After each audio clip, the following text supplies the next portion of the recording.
Hey guys, JB here from Alpha Wolf Consulting, and welcome to the next lesson in the Introduction to Sales and Communications course. This lesson's all about the buyer must like you. So, to go on from the last lesson, which is the buyer must know you, we've just got to understand that what we're playing on is personal bias. So, for any interaction to be positive or fruitful, we must like each other. Okay. So, think about it like this: we're out at a party and there's hundreds of guests, and I'm standing there talking to someone that I just do not like. Do you really think, or would you personally want to spend your entire night spent with someone who you do not like? No, the answer is no. Personally, we all will prefer to be around people who we like. So in sales, what we're trying to do is we're trying to buy enough time in the sales situation so that we're able to, one, educate our customers, but also so that we're able to find out key and crucial information from them. And this is where liking comes in as being very, very vital in the process, because if we do not like people, we will never be honest with them, but we will also look to avoid spending time with them. So we're not going to give any breaks to someone who we don't like, opposed to someone who we do like. We're going to be biased towards them. So it's just running on personal bias. And that's what sales is.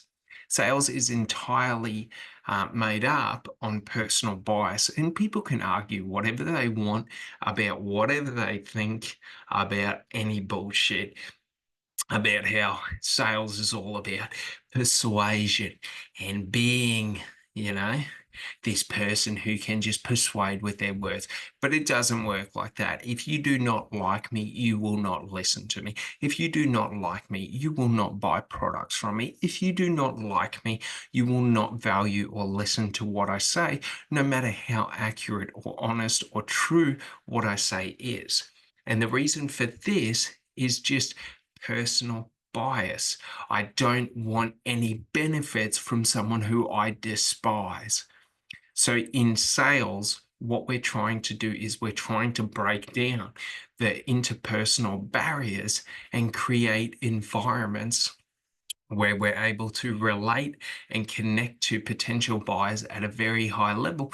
But we also need time to explain our products, time to ask questions, and time to, you know, find out what are the objections and what's holding them back, and what are the challenges that they're looking at overcome, and what are their milestones in the future, whatever it may be. Now, depending, like in the last lesson, depending on the, the ticket size of the product that you're selling. If we're selling gum, we don't really need to know anyone. If we're selling, the latest TV at market price, we don't really need to know anyone. But if we're going out and we're selling, property, well, yeah, we have to know someone. If we're selling a car, we have to know someone, because these are ways in which I can do my personal due diligence as a buyer. And we've just got to understand that personal due diligence and due diligence in general is not based in logic. It's not based in reason. Even though we might try to justify it in logic and reason, it's an illogical action. So we create these personal bias for what we believe to be positive and negative in our life based off illogical feelings and rationales, and we try and rationalize them to where, you know, oh, this fella, I can trust this fella. He's very smart. He knows what he's talking about. He's honest with me. This, that, and the other. That car, it has quite low mileage and things like that. And it's got, brand new gearbox, brand new engine. It's a good buy. It's a good buy. Like, different things like this is where people are going to use personal bias.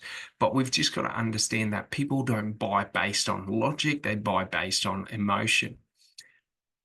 So, an important thing when trying to develop an emotional connection with a buyer is they must have a personal liking to us, to the product, to the company that we work for, because these lean in our favor. Now, liking someone is just about creating an environment where they feel valued.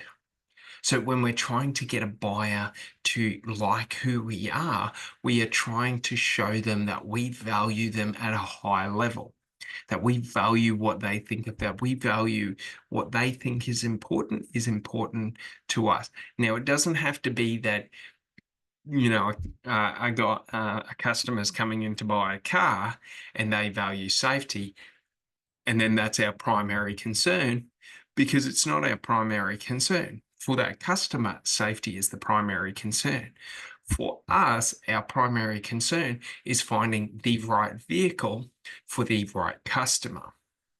Okay, so when I'm saying that we want to relate to the customer's needs, it's not that we're like, they're like, safety's my number one priority. And we're like, yeah, it's my number one priority too, because that's disingenuous. Because then if they hear you and someone wants a sports car and speed's their primary, desire in life, and your speed's my primary desire in life. So what we got to understand is, like, as a salesperson, our goal and our objective is to relate to the customer, to hear what their needs and wants are, and to present them with products and services that meet those needs. So if safety is important to a customer, that's important to them. It's important to us to only show them products and services that align with it. So if we're talking cars, we're not going out there and showing them a convertible, because that doesn't really relate to what they want. When someone has safety in mind, they're thinking in terms of, something bulky, something bigger, something that can absorb impact, something that's got good handling, good stability, good braking. So what we're trying to do is align a congruent image between them saying safety is my primary concern and us showing them the vehicles that are congruent, or what they imagine as being congruent with their expectations, because that's how we relate and align to them. So it's about, getting someone to like you is about listening to what they say and then responding accurately. We like people in terms of, for example, we'll use a coffee shop. We don't want to go to a coffee shop and say, I want an almond latte, and we get a latte with almonds in it. Like, that, they're not listening to what we say. Even though they've listened, it's not congruent with what we're assuming. So the thing is we want to go to places where we feel heard, okay, and where we feel respected, that when I say I want this kind of a product or service, we are delivered with something that is congruent to what our expectations are, or go above our expectations, okay? So it's very, very important. And the other thing is that, we're not, as salespeople, trying to convince people of what we personally like. Okay. It doesn't matter if I am a vegan and my customer eats meat and we're talking about their favorite food. It doesn't matter what I think. It matters the experience for the customer, because we're trying to relate to them. So, in that scenario, if we're having a conversation with a buyer and I'm a vegan and they eat meat, and we're talking about cookouts and barbecues, well, if I don't have personal experience in what they're talking about, I do not lie and say I love meat. I would ask questions. I would ask questions around the quality of the meats that they get, around the cooking times, around the seasoning, around different dishes and things like that, because what I want them to do is talk about what they like, because most people, well, all people get enjoyment talking about what interests them and what they like.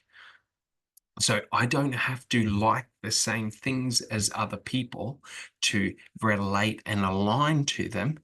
What I need to do is value what they value in terms of ask them questions around what interests them and listen and show interest and respect their opinion, because the more we respect other people's opinions, the more people feel valued by us.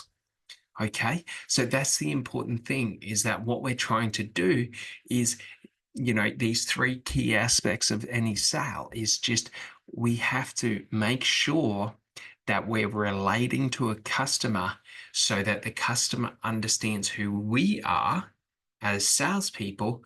They know our products and our services, and they know the company that stands behind us. So, they have to like the company, but it's one of these things where if a customer loves the product, loves the salesperson, not so big on the company, that's okay. If a customer loves the company, loves the product, doesn't like the salesperson, the likelihood that you as the salesperson will win the sale is quite low. It doesn't mean that the company won't win the sale. It means that you are. So these are the three things that we're trying to align with the customer so that they love, they know the business, they know the salesperson, they know the product or service, they like the product or service, they like the salesperson, they like the business, they trust the product or service, they trust the salesperson, and they trust the company or business that stands behind it. And if we're able to do this, we're able to develop and build a very, very strong relationship with a potential buyer. All right. Well, I hope you enjoy this one, and I'll see you on the next one. Thanks so much. Bye.